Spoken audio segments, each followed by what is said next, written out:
I'd like to welcome everybody very warmly, even if it's cold where you are, cold where I am. Wish you a warm welcome to the I by IMD Book Club.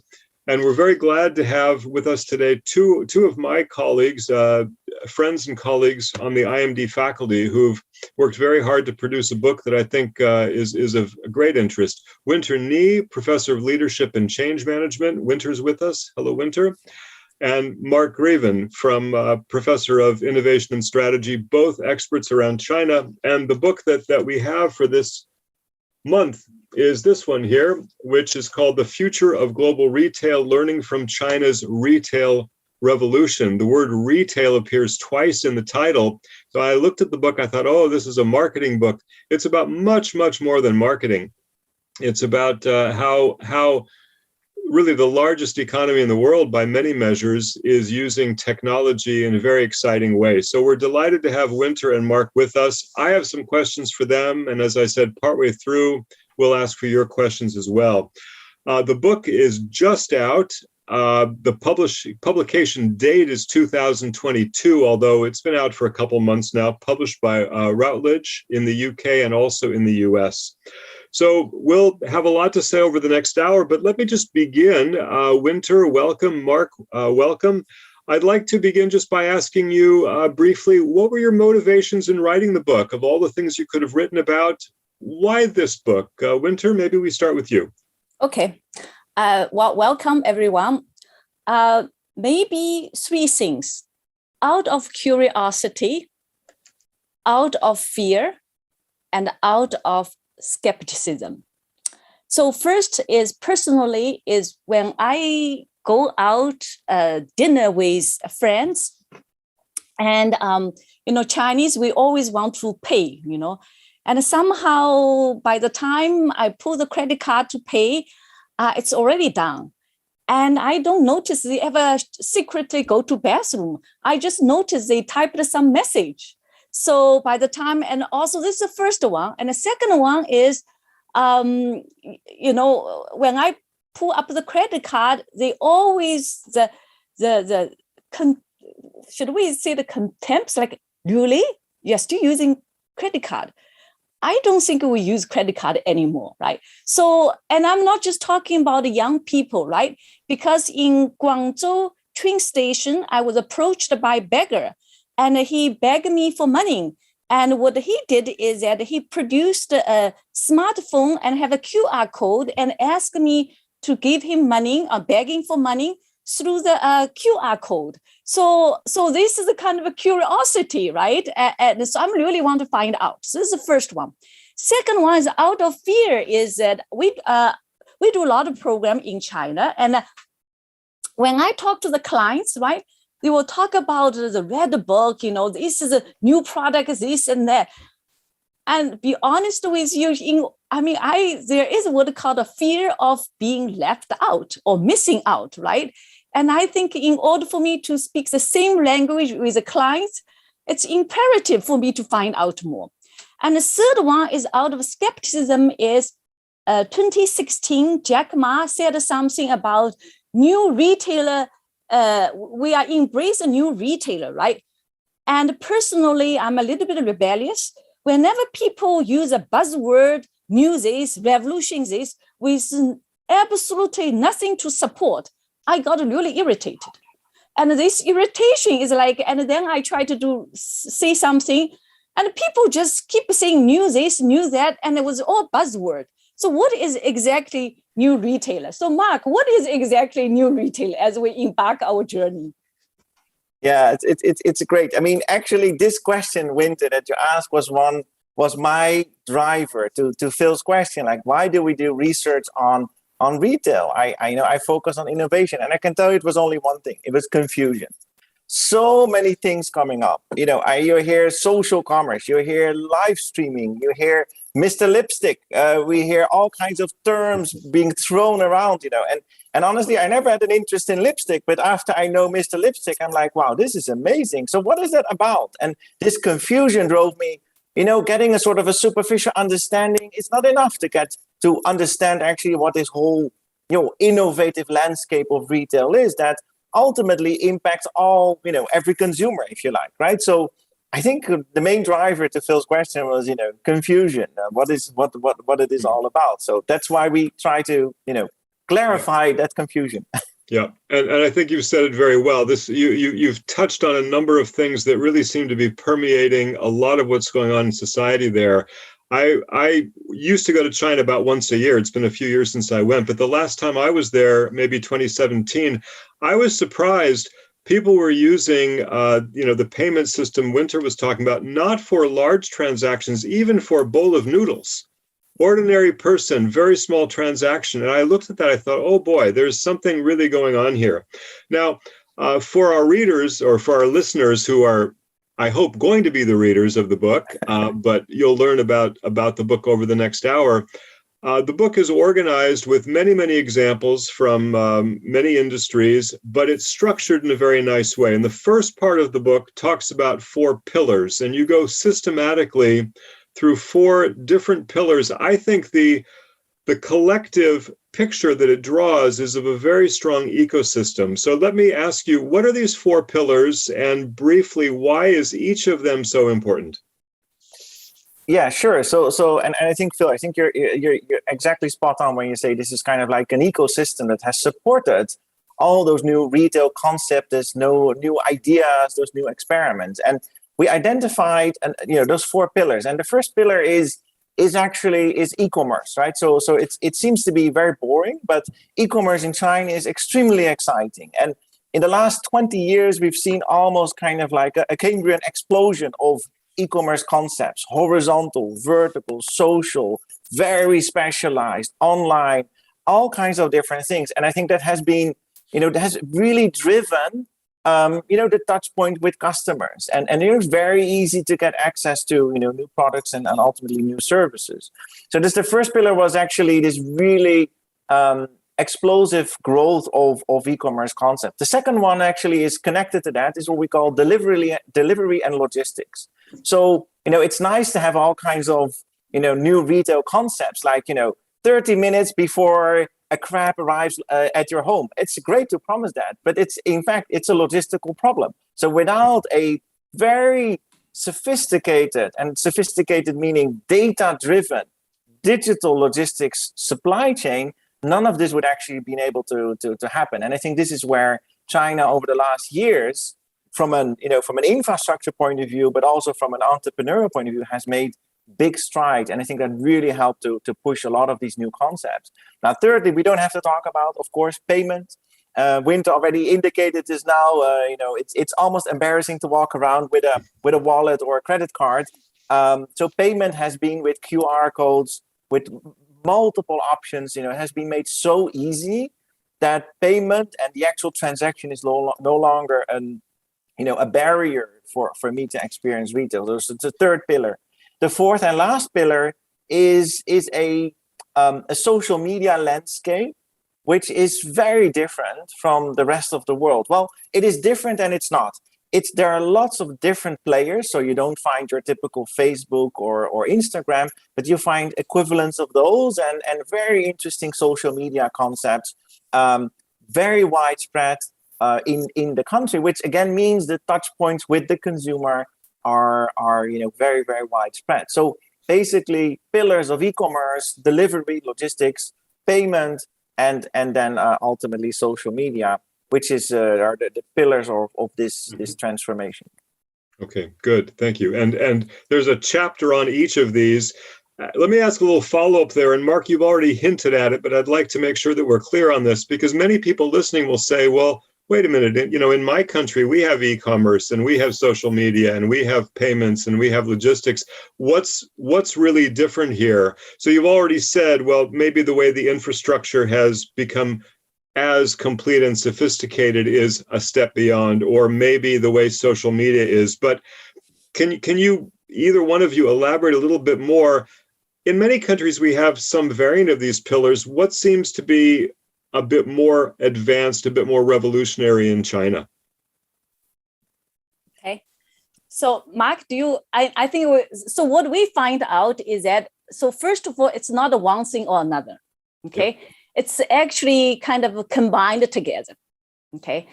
And I think a second thing is, I would say, is it's it's all what it called the AI driven. So behind all this efficiency and all this is what it called kind of AI driven.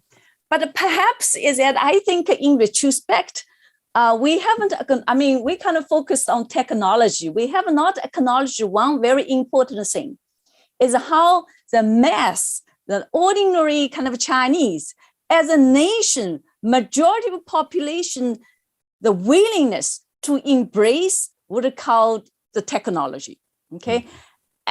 And I thought about this, why we're not talking about 10% of population. We're talking about 80% of the population just went ahead, right? And overnight, like a wallet is disappeared, and everybody is having, embraced this kind of technology.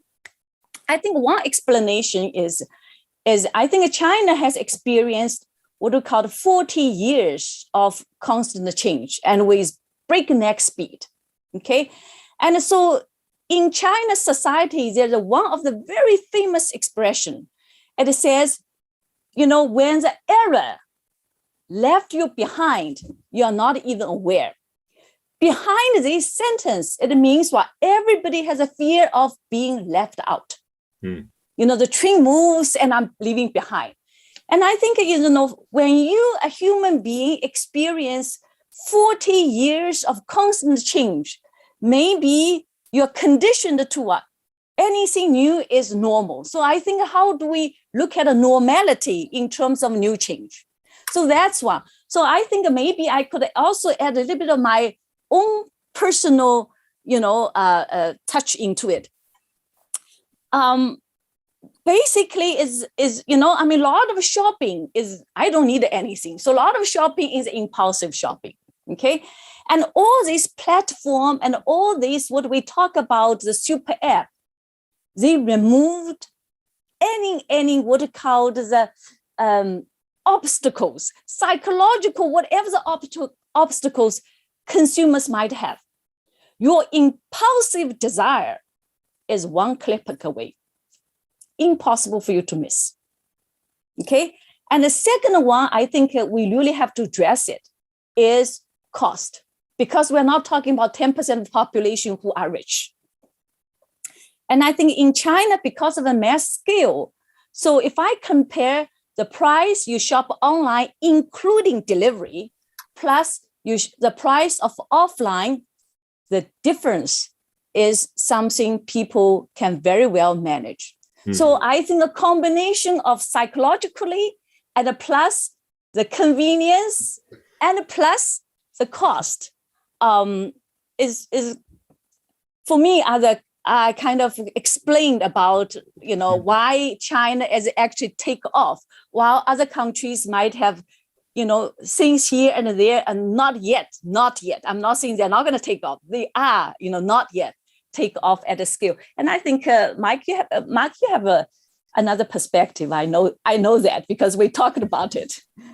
No, I mean the other thing is, and we do a lot of work across different regions of the world, right? So obviously not only in Asia, and we see interest in these initiatives, but there's a very, very simple basic condition that China has met why this can take off. And also to Phil's question on where are perhaps some of the the developments further, and it's very basic.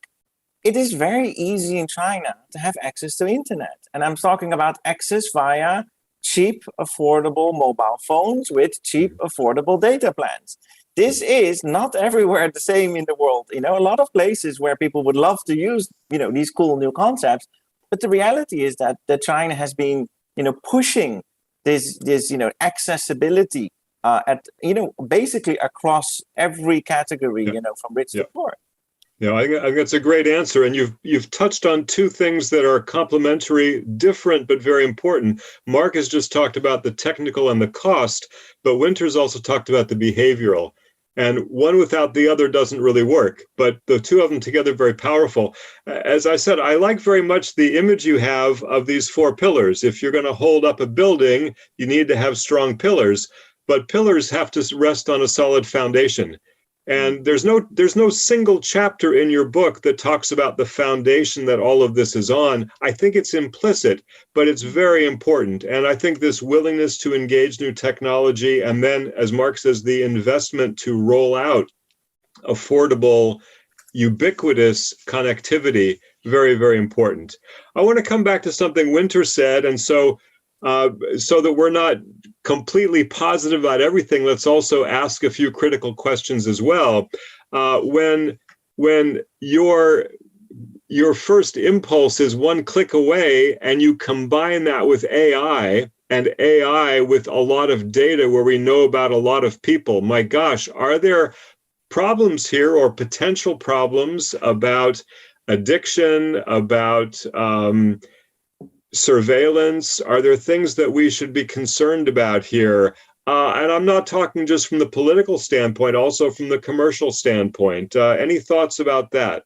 So this is an issue we really talk a lot. Mark and I talking about. We explicitly addressed this on page 11. Okay, talk about the data privacy and all this.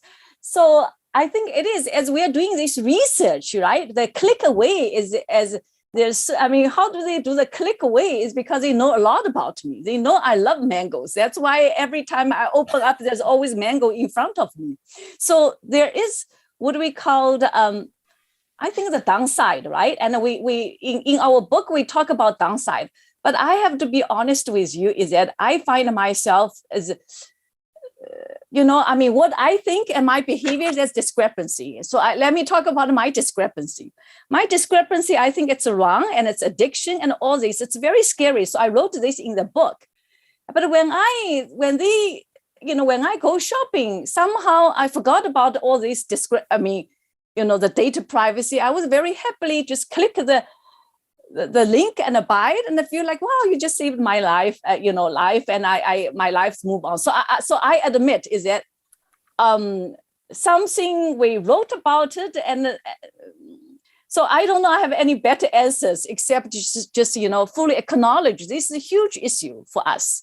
Okay. But behaviorally, I didn't see myself change so much, and I'm not happy about this part. But Mark, maybe from your perspective. Well, I think exactly to that point, right? Because it's not a black and white answer. It's not an easy topic to tackle as an individual consumer, and even for me, it's easy to be enticed if you get stuff that you're interested in and it gets pushed to you. And I think this is one of the reasons why we see since last year, in particular since last year, that the regulator in China has become, much more conscious about this topic, and things like a new data privacy law was enacted. There were all kinds of actions, and sometimes relatively strict actions to some of the companies to try to better coordinate or maybe govern better those private players, those big digital platforms. And I think there's lots of reasons why we see this stronger regulator coming into this space. But this is certainly one of the reasons that we see, more regulation coming up. And I think it's a good thing that that the government plays a role in what can be done with the data, including in China for Chinese consumers. Okay, good. Thank you for that. Let me just pause there. There was a question to ask for the link to the book. Benoit in Belgium asked that, and Mark has now given the link. So if you're interested in clicking now or later, you can do that. I'm going to ask another question of my colleagues here in a moment, but I also want to give time for our audience. If you have specific questions or comments you'd like to make, why don't you put some of them on chat, and I'll ask our colleagues to answer one question, and as they're answering it, we'll get some questions and allow them to answer what they want. I think so far we've been spending time at a kind of theoretical level. Aside from Mr. Lipstick, we haven't talked about any specific examples. I want to make sure that we have time for both, because the book has many, many very specific examples, some of them, all of them really quite interesting, about the individual who founds a company, but then also about the growth of the company, the successes, sometimes the failures. So let me ask either Winter or Mark, any story you would like to tell, and that as you tell that story, let me ask our audience then to ask any questions here on chat. Who would like to give just one example that is a memorable story? Okay, so I mean, maybe Mark, I will choose the Vocaloid.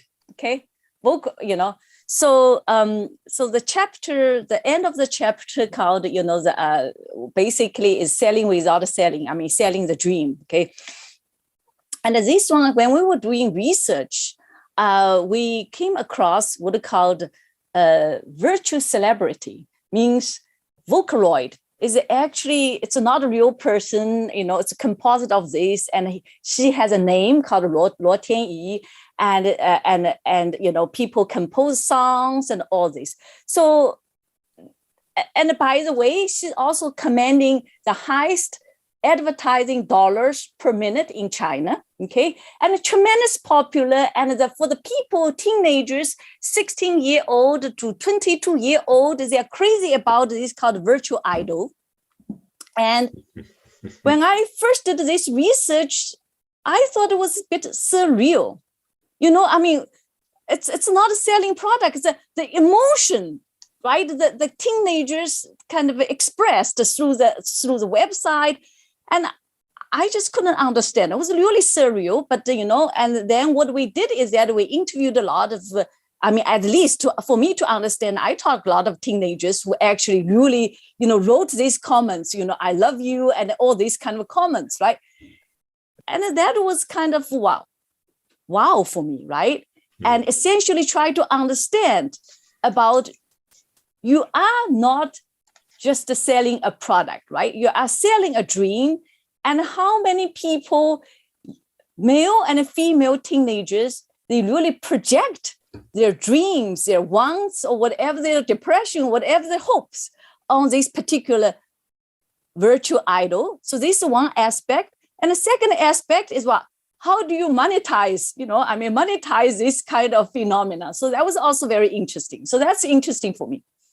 Okay, good. And that example of Vocaloid, it's towards the latter part of the book. So again, we have these 4 pillars, but that enables many, many different things. So the second half of the book, which we'll get to in a moment, talks about celebrity selling, talks about fresh food, lots of different kinds of examples where these 4 pillars come into effect, which if I now come to questions, there's a number of questions here. One of them asks, well, do the findings apply to all categories? Are there differences? And there's examples here about food, grocery. So, and then there's even the question, who is Mr. Lipstick? So Mark, you have to, you can't leave our audience in suspense. If you want to mention Mr. Lipstick, everybody wants to know who this is. And we also want to know if you are a customer of Mr. Lipstick.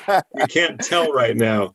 So Winter, Mark, you have a number of questions here. But I think it's good we get some input from the audience, and you can speak to any of these that you wish, and then we'll move on from there. So I think, I was going to mention lipsticks, but I think Mark is more crazy about Mr. Lipsticks than I am. So I purposely leave this slot for you. But I think after you answer this, it might be good just to very briefly mention about the 5 stages. I mean, we mentioned about the 4 pillars, but we should mention about the 5 stages. So Mark, you're Mr. Lipstick. Absolutely. And I just want to acknowledge that, we got lots of really cool questions coming in, and we're going to try to tackle some of them, right away. So Mr. Lipstick is really interesting. So there's this person, who knows everything. So this is a guy who knows everything about lipstick, and he is an absolute expert. He's like a thought leader, an academic when it comes to lipstick, and he runs a live stream. And this is one of the stages we're going to talk about later. A live stream, basically a video on your phone, a video live stream, where he will introduce different types of lipstick. And he has a number of followers. Well, he does not have a number of followers. So at some stage, he had a show where he had 250 million people looking live at his introduction of the lipsticks. Right, so this is 250 million people live. This is not a pre-recorded video on YouTube that's being clicked on. This is an actual, people staring at the screen. That's a lot of people. I mean, even in China, 250 million people, that's a lot of people. And that's interesting for two reasons, right? Because on the one hand, apparently he has something to share that people trust him to share about, right? So, apparently he knows enough about the topic of this in particular case, Mr. The lipstick. But then the other thing, it's really scary.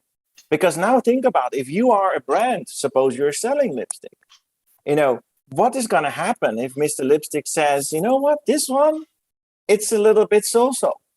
The impact of that is massive. So the power of, the role of this live streamer, in this case, Mr. Lipstick, is really, really, really, really scary. And it changes actually the dynamics between a consumer on the one hand, the brand on the other hand. So this is it's an extreme example. There is also a Mr. Handbag. There's all kinds of other people around there. Yeah, exactly. But it is a very interesting and powerful new concept. And just to give you a bit of a feeling, we're talking about 40% of online retail in China. So stuff that is being sold online goes through a live stream. 40, so 40%. Wow. Yeah, Wow. it's massive. Incredible. Yeah. There are a number of questions here. Some of them begin to touch on these different, what you call stages. I'm not quite sure they're stages. Yeah. They seem to be not temporal in their difference, but one of your second part chapters is about fresh food. So, a handbag is one thing, it's not perishable, but food is perishable. And we have a question here from Alejandro who asks about grocery food, quick commerce. Are they profitable? There's another that asks about whether your findings apply to all product categories. And I think this difference between a durable or non-perishable compared to perishable is interesting. So let me tee this one up for you. It's partly answering Camilla's question, it's partly answering Alejandro's, but it's also beginning now to get into the stages. Tell us a bit about what's happening in the fresh food area, because that's very different from from either a durable good or one where you have like innovations like a new lipstick. We don't have new heads of lettuce or new tomatoes. It's very different, but the challenges of perishability and delivery are so important. So I think maybe first of all, Mark, we should just mention about the 5 stages. Just for, I know actually now I realize we have quite a few people who have already read this book. So they are, but so the first stage is what we call the lifestyle, okay, and the Mark, second stage is.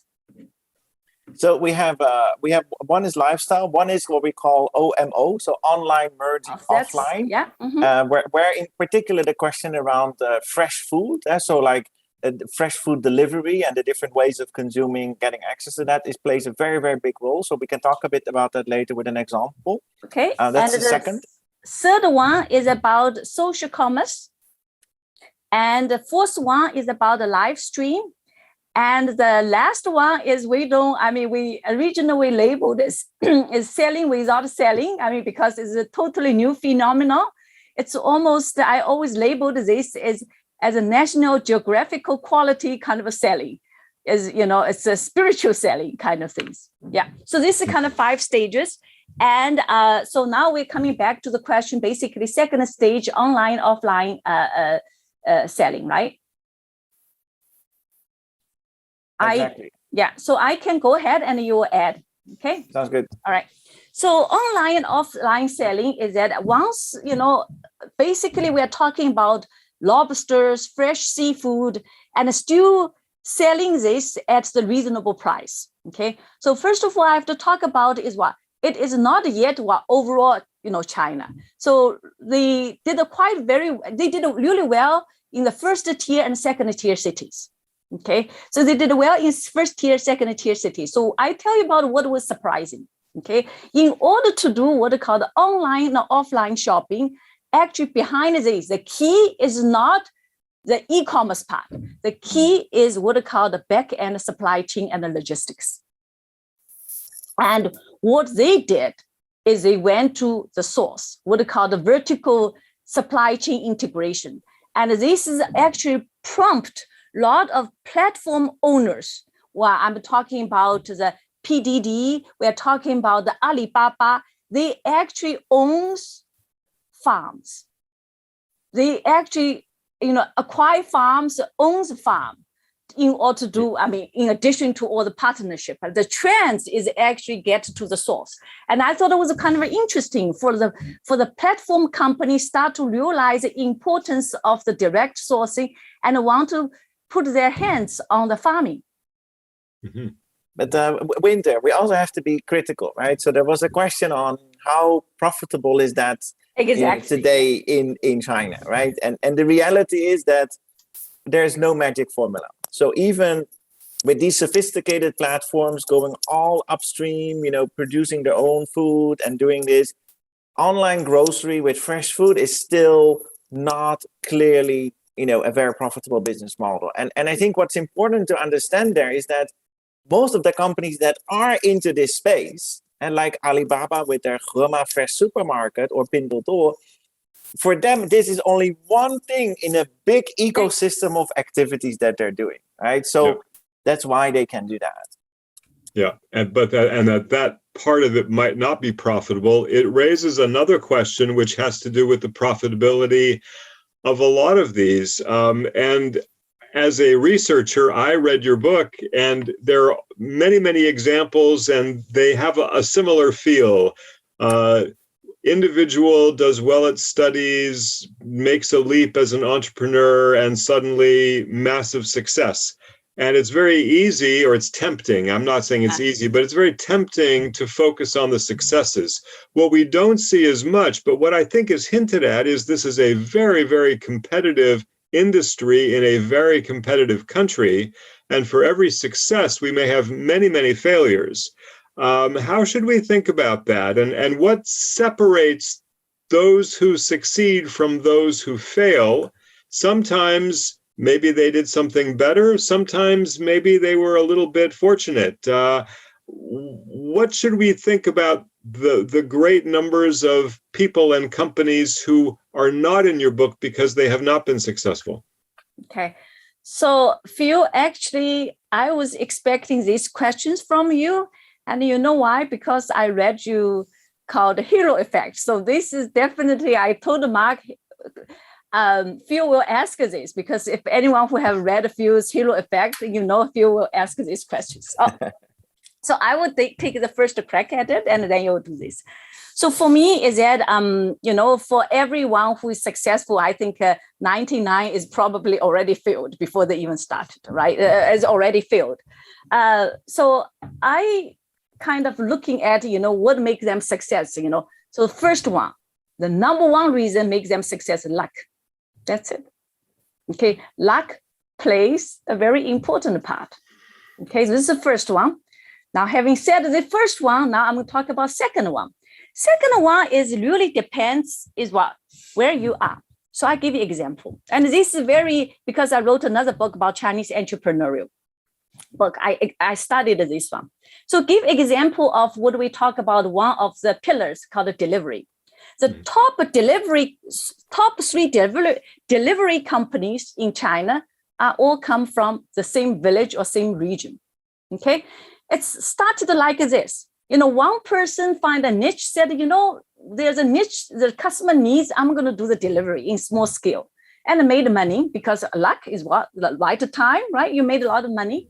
And the villager said, wow, you made a lot of money, means this business is very profitable. I'm going to go in. And the next thing you know is the whole village, the whole region goes to this business. And after a while, you do consolidation, the acquisition. This is how the top three are more or less all from my province, Zhejiang province. Okay, so this is where you are. And if you look at a lot of the Chinese, what they call the cluster or the ecosystem, you'll find how come they all come from same region. This is a second reason. And the third reason is that we mentioned about the 5 stages. And so we really documented all the founders who actually did all the 5 stages, right? And I just want to mention 2 of the people really, I think was really impressed me a lot. One is a founder of PDD, and one is a founder of TikTok. And if I look at these 2 people's profile, they have something in common. So first of all is they're IT veteran. All of them could write their program or write, I mean, was a very, very, what they call advanced or what they call the geek in terms of the, programming or AI. Okay, so this is IT veteran. And the second one is they all worked with either Google or Microsoft or all this, so they have experience with all this. And the third one is what? They had a series of what we called startup and sold, stuff and sold. I mean, so they have a lot of experience. Okay. And last but not least is that I think what I admire most is independent and deep thinkers. They think very, very different from rest of the Chinese people. The point of view, how they look at the long term, very admirable. So this is my take. Mm-hmm. So Winter, so I totally agree with you.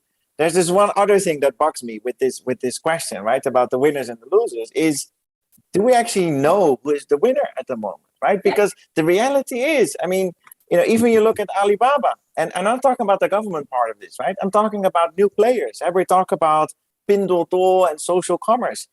The platform is bigger than Alibaba's platform, and it's a company that started only 5 or 6 years ago. Right, so there's other examples. We always talk about TikTok and ByteDance, right, as the leading, number one player. A couple of years ago, it was called Kuaishou. Kuaishou was the leading player in video streaming. Then it had challenges, didn't meet the customer needs. It went down. ByteDance came up with TikTok, but today Kuaishou is actually on the rebound, coming back again. So I think the dynamics of the place and this sector, this industry, makes it a little bit difficult to say who is the real winner today. I think we need a bit more time.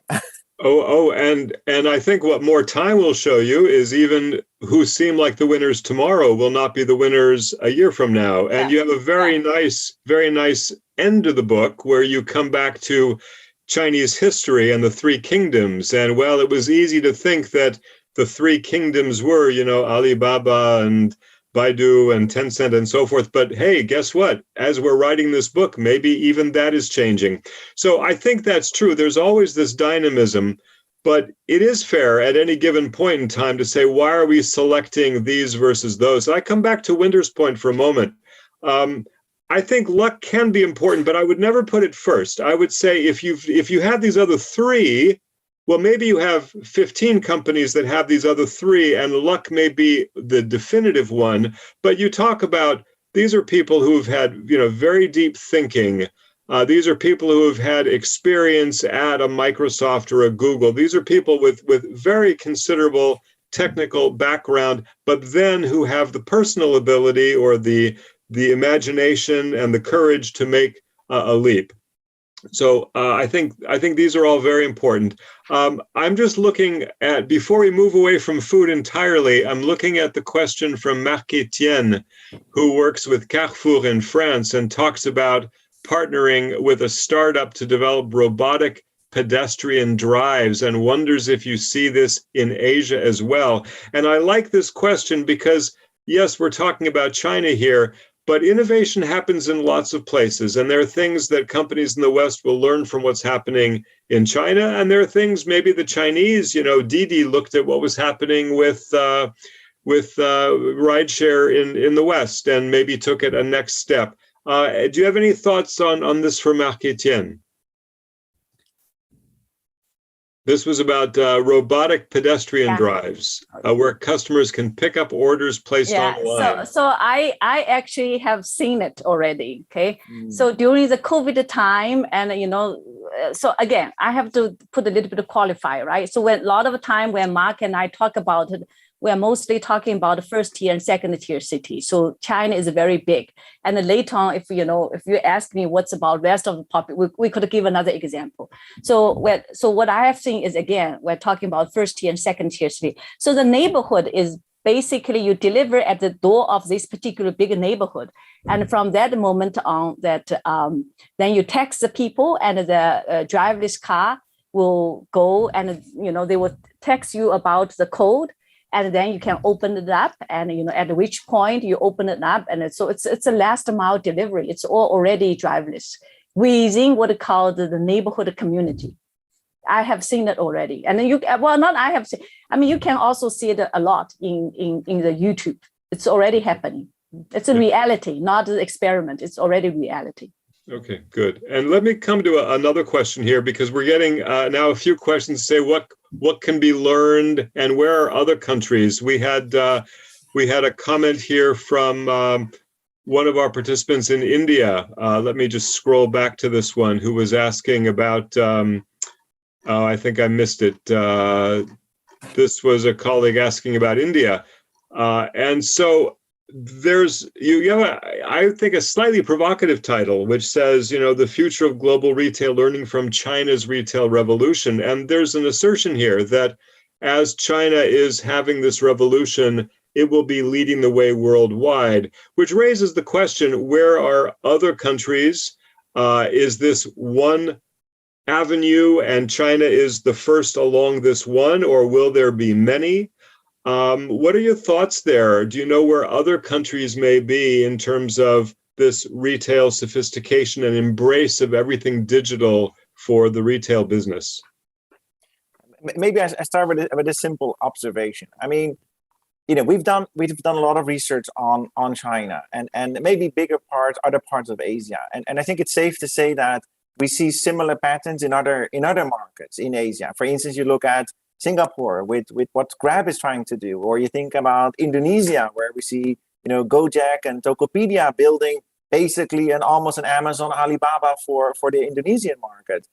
So we see that a lot of those patterns, those kind of demands from the consumer on the one hand, the embrace of digital on the other hand, we see that in other parts of Asia. But to be honest, that is from our side still relatively anecdotal, right? So we have studied China, and we know exactly what's happening. I think what's happening in that space, but we would be presenting only anecdotal evidence of other countries. And I put some examples in the chat.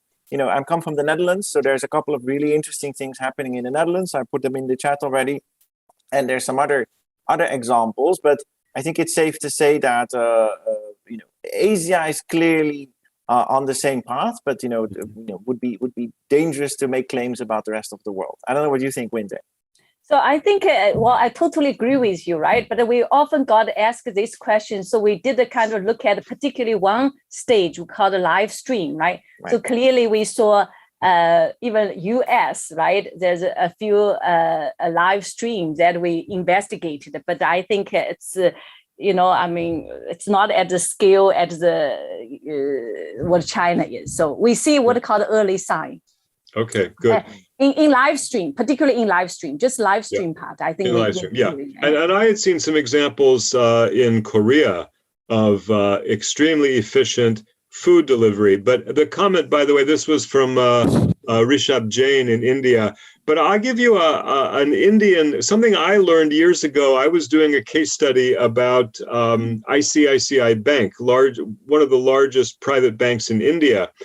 And one might imagine that there would have been less use of technology in there than there might have been in a more advanced country because of how labor is less expensive there. And it was exactly the reverse. What I learned from ICICI Bank was when the average transaction, whether it's a purchase, a loan, when the average transaction size is small, it becomes even more important to leverage technology to drive down the cost per transaction.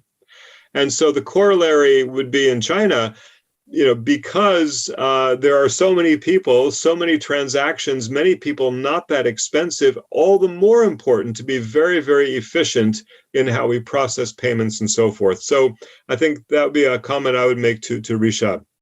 We've had a lot of comments here. I see Mark has been being able to answer. So kudos to Mark to multitask in a way that I'm not able to. But I see he's been able to answer some. Let me just mention, we've got 15 minutes to go. So I think it's probably time to allow Mark and Winter to speak to any specific examples they thought were maybe most surprising or most instructive, when you work with client companies not in China, what examples do you give to say, oh, here's something going on that you really should learn from? Because a lot of our audience is not in China, but is interested in this. So let me ask either of you for examples and lessons, and then we can also perhaps have time for a few more questions as well. Okay. So, Mark, I could start with what we call the more systematic perspective, right?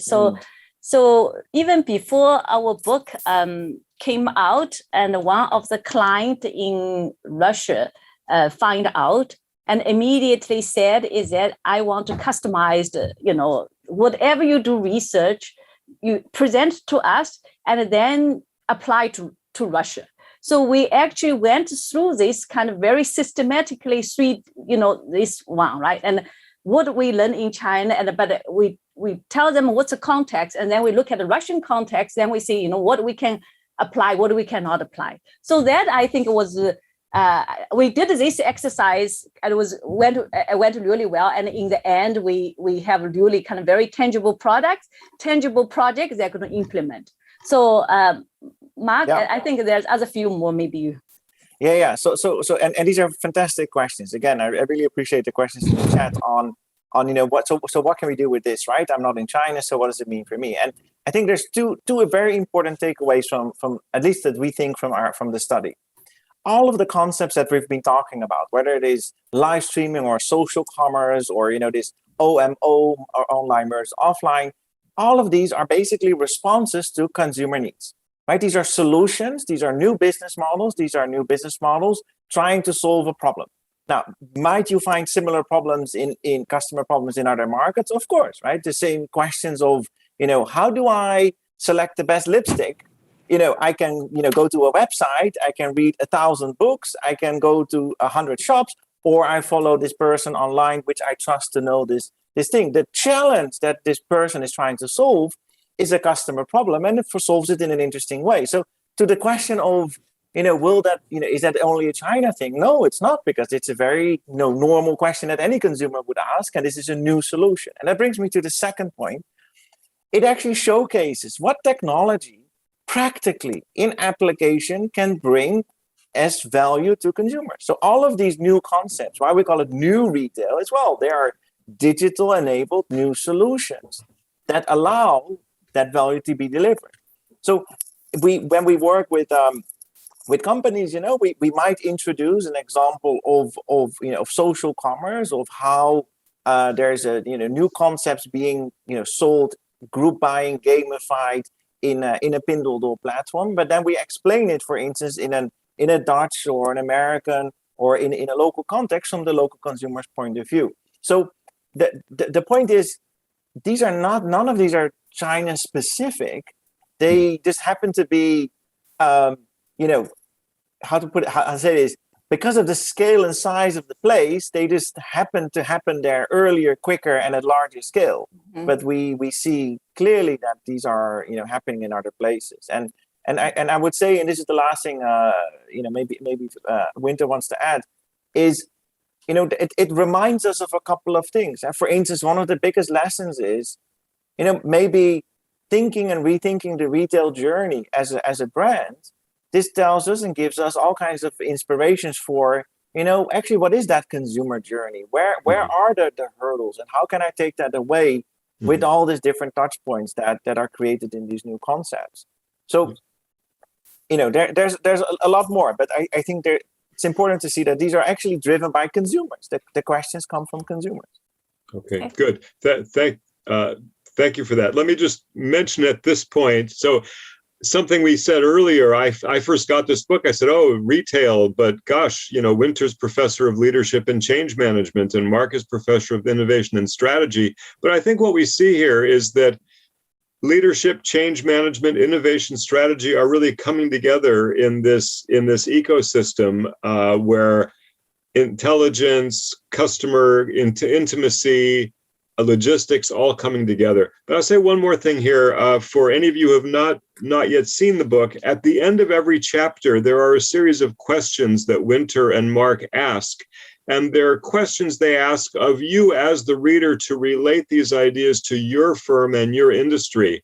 And nothing about these questions are limited to China or really to a particular industry. What they're trying to do here is take the way of thinking that has been explained in the chapter and allow you to try to then apply it. So just as you were saying you could do this in Russia or with a different industry, there are ways to try to take the specifics and generalize to yourselves. And I think works very well. Well, we've got about 10 minutes left. I think what I'd like to do is ask, first of all, we have not been able to get to all of your questions, but if Winter and Mark are able to scan through, they may see one or two that they would like to answer. As well, the audience may want to add another one, but I want to make sure we also give time to both Winter and Mark to have any final summary, any final takeaway. And this could be anything from a great specific example that was very memorable or a general lesson or conclusion you would like to impart. So I'll let Winter, we might start with you, however you would like to take this, and then we'll hope to get to some more questions as well. Okay, so I think a few you started to ask me about our motivation to write this book. And you are correct to point out we are not a retail expert, right? I'm the professor of leadership and change, right? So maybe it's really appropriate to share about, it's one thing about motivation. It's another thing about what perspective, what lens do you wear to write this book, right? So I think, that when we say retailer, it make people think it's a careful and fast-moving consumer product. But I think what this book is talking about is what they call innovation, or that impact every aspect of ordinary citizens. And I'm not talking about the rich part. Really, every aspect of social citizen, including the people, is how can we include the people, Chinese people who is only 250 euro per month. Can we include them into this what called social commerce, right? So I think the title of the book could be in retrospect, could be really broadened. Okay. Now, having said this, so what's our perspective? The perspective when we do the research, we always said, what problem are they solving? So every single chapter, we always start with what problem, what segment are they focusing on? Okay, so this is a very business approach in a way. Okay, and the second approach is, being IMD professor, our main clients are multinational corporations. So I wrote this book is from multinational corporations' lens. Is that if you are going to win in China, and if your business, generate a huge business, in China, with all this, what they call the new retail revolution, what it is what are you going to do about it? And if you don't understand about this, you're already behind. Yep. Okay, so understanding this and then decide what to do about it. So I think that's the perspective that I think it was, how we write this book. And in terms of what's my favorite story, I have many because, I love the lipstick story. I love the Vocaloid. And I also, my favorite is actually Li Ziqi, right? I so often, I pretend I'm doing research and watching every single episode of his National Geographic qualities about making food. I'm totally glued into the to the TV screen, to her show. It's really, a lot of favorite stories, and it was really inspiring for me to do this research, to know. So, it's a privilege, right? To actually to dig into it and to be inspired. Good. Okay. Thank you for that, Mark. Let's hear from you. And Mark again has had a chance to answer questions. One of our comments here from Nicola was his Vocaloid is Japanese and has existed since 2011, created by Yamaha. And Mark has an answer to that. But Mark, maybe you want to talk about something else. No, I just wanted to pick up on a question that was posed earlier I saw in the stream, which was around we're talking about retail, we're talking about commerce, we're talking about, lots of commerce and lots of retail. Do these Chinese companies, individuals, consumers also think about what it means, for the environment? How sustainable is all of that? And I think it's a great question. So I wanted to pick that up, and maybe I give my 2 cents, and maybe Winter also has a perspective. I know Winter has a perspective on this. So first of all, I think being very Dutch. So this topic has not been on the number 1 priority for a long time, right? So for this, I have to be honest, it is not on the top of the list for a long time. However, with a young generation, so thinking about the millennial generation, young people growing up, seeing, understanding what's happening with the world, we see a grassroots push towards brands, towards platforms where young Chinese people say, but how sustainable is this? Is my packaging recyclable or not? And that push has led a number of companies, including the Alibabas and Pinduoduos of the world, to initiate innovations in their supply chain, thinking about how to optimize that, how to reduce the footprint. Is that done? No, absolutely not. Is there a lot of work to do? Yes. But there is a grassroots pressure, I think, from the society that really matters. So I wanted to raise that, because I think it's a really important topic. It's not just about selling more; it's also it's about engaging in the right way, right? So, Winter, I don't know if you had any other thoughts on this topic. Oh, I think China has a long way to go in this area. Yeah. And my answer when we always debated on that one. Totally. Okay, good. Let me just come to one last question I saw earlier, which Microsoft made this large acquisition this last week, moving strongly into games. There's a lot here about the metaverse. Yeah. Anything about the impending competition between Chinese firms and other firms in this game sphere?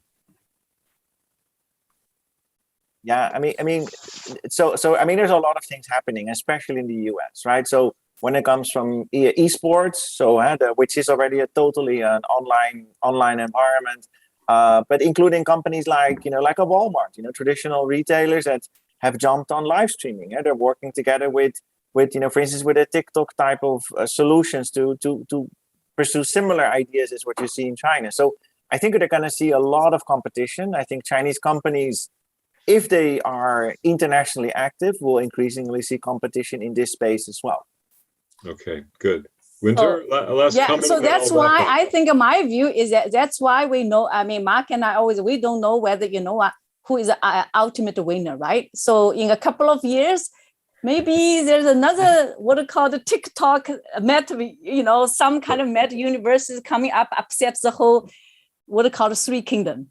Yeah, and I fully agree with that. There's never an ultimate winner. There's just the ones that have not yet lost. Exactly. Okay, Very so good. the ones that are successful today, they have not yet lost. One day, who knows what happens. But I'd like to just come back to the book. The link was mentioned here, and the book is widely available. You can find it online. The Future of Global Retail, but as we've said, about much more than retail, learning from China's retail revolution, many lessons to learn from what is happening in China, and of course, as we've seen, things happening in many other places as well. So a big thank you to Winter Ni, professor at IMD for many years, leadership change management, and Mark Graven, professor at IMD Innovation and Strategy. Wonderful you've been able to put together such a very readable and I think, in a sense, inspiring and provocative book. So glad you were all able to take part.